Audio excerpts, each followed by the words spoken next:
Okay, this is a program written by Grok. That's the AI system of X, formerly Twitter. What I told Grok to do is write me a program for this car. It's called Cutebot Pro by Electrics. And I've got it rigged up with some expansion system here for motors for a servo using these Technics by Lego, and there are holes in the Cutebot Pro that match the Lego system.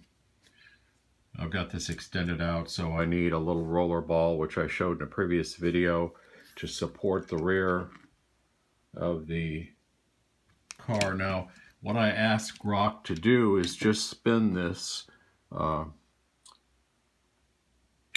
Pro for a time period. I think I said 2 seconds. Yes, 2 seconds. I'll put this request. It's one simple sentence right here. I typed this into Grok. I did a search for Grok, and it gave me this. And then I typed in, write me program BBC microbit, and use Cutebot Pro and make it spin in a circle for 2 seconds and then stop.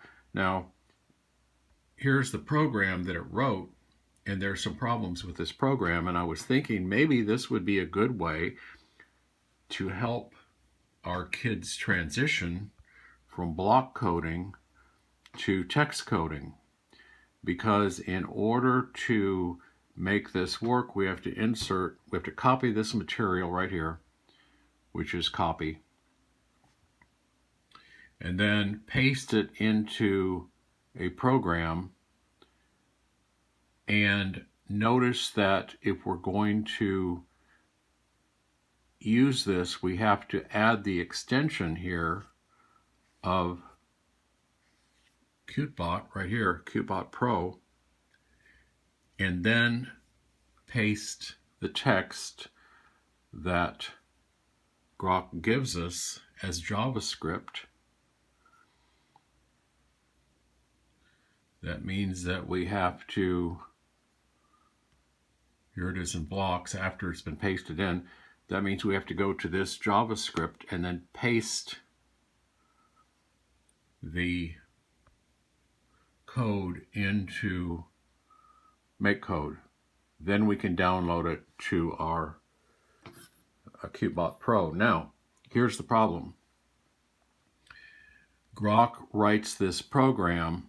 This is the way it is when it's pasted in, and you can see Grok does not give the right extension text for motor operation.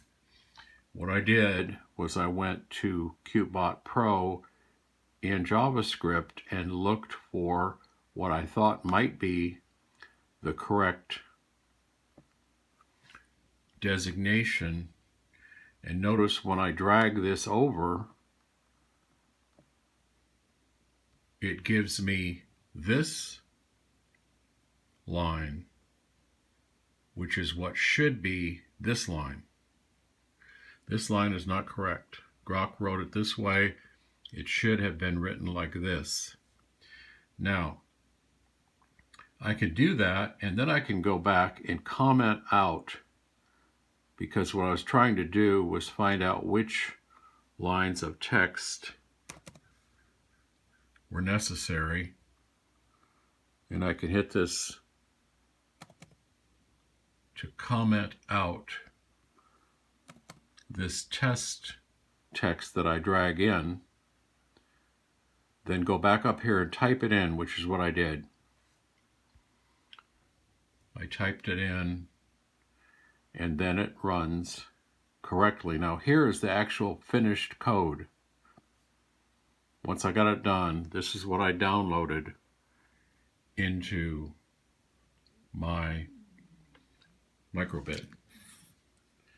What I'm saying is I had to do some modification of the code that Grok gave me.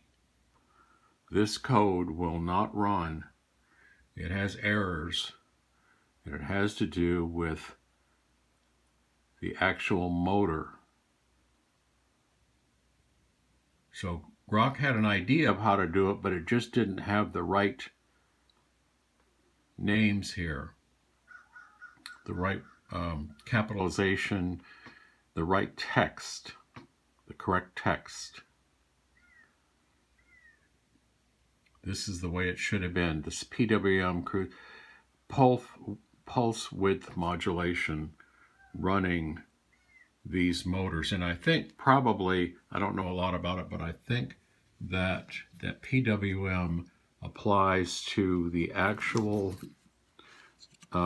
not the wiring on the microbit, but the wiring on the, right here on the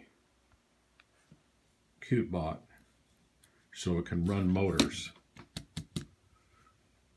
That PWM plus the battery pack is enough to use so that the microbit can run a Rover car. Without those two things, the microbit can't run the Rover car. Now you can see this can get a lot more complicated when we start adding these motors that can turn the levers up and down, servo motors. There's a lot more we can do, and I think we're going to have to modify what Grok gives us in order to get this to run right. So there'll be more on all this.